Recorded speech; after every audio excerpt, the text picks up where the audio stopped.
Hello snowboarders of the internet, I'm your host Avran LeFeber, and in this video we're going to be reviewing the LibTech Lost Rocket Redo. That's right, they redid it.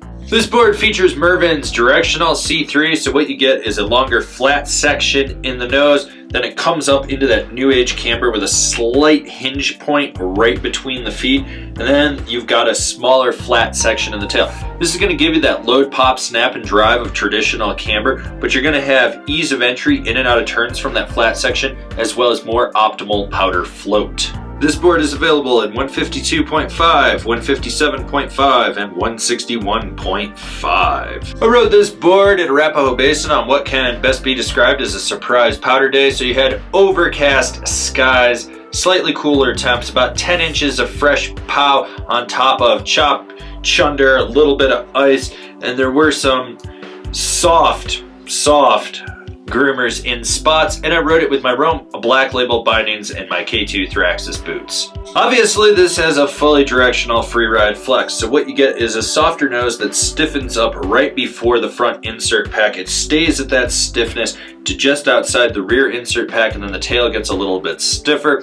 The torsional flex is there, but it's not overly abundant. You notice that you can ankle steer with it when you need to. When it comes to stability, this board will get bucked around in really choppy terrain. That nose is just soft enough that any energy that you hit with it just resonates back under the front foot. Now, when you're in more smoother terrain, that center of the board is actually damp, and that's what LibTech boards are actually known for.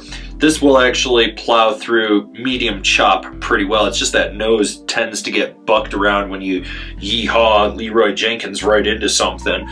So be aware of that. For the most part, this thing will chunder bust with relative ease from the front foot back through the tail. It's just that nose gets a little cattywampus. With this board being more directional, you've got that camber slightly set back, so all your pop pretty much comes off your back foot and that little bit of tail that you've got there.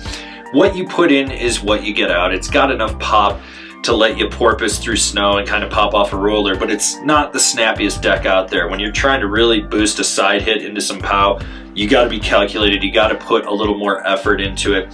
If you're a little more laid back, you're just going to get less pop with it. Yeah, I'm not gonna lie, I didn't pow butter with it. I was too busy smashing pow to care about buttering in the pow. I just wanted to slash and smash, and that's what I did. So when I got this on a groomer, it became a bit washy.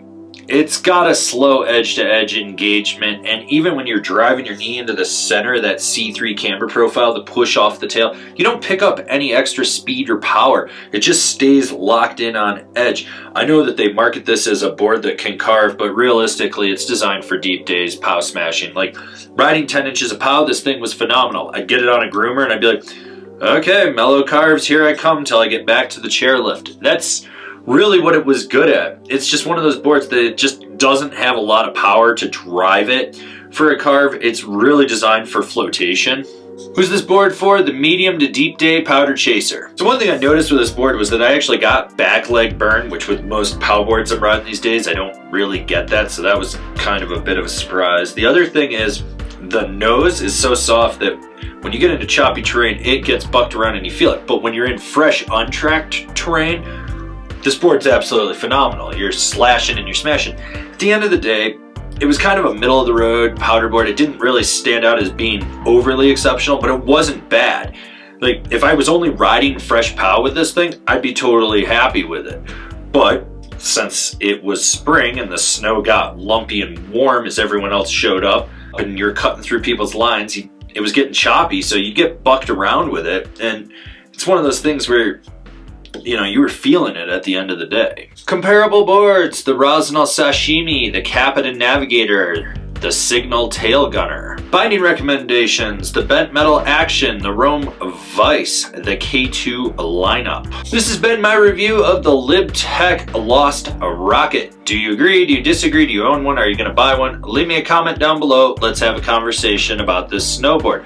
If you're new here, remember to subscribe, click the bell, get those notifications. That way you're not missing any of the videos we got coming out for all you snowboarders of the internet. And if you really like what we're doing over here and you want to support us further, swing on over to Angry Snowboarder VIP and become a member. Sure, I could tell you more here, but I got a video over there that explains it so much better. As always, I've been your host, Avran LeFeber, and I'll see you in another video.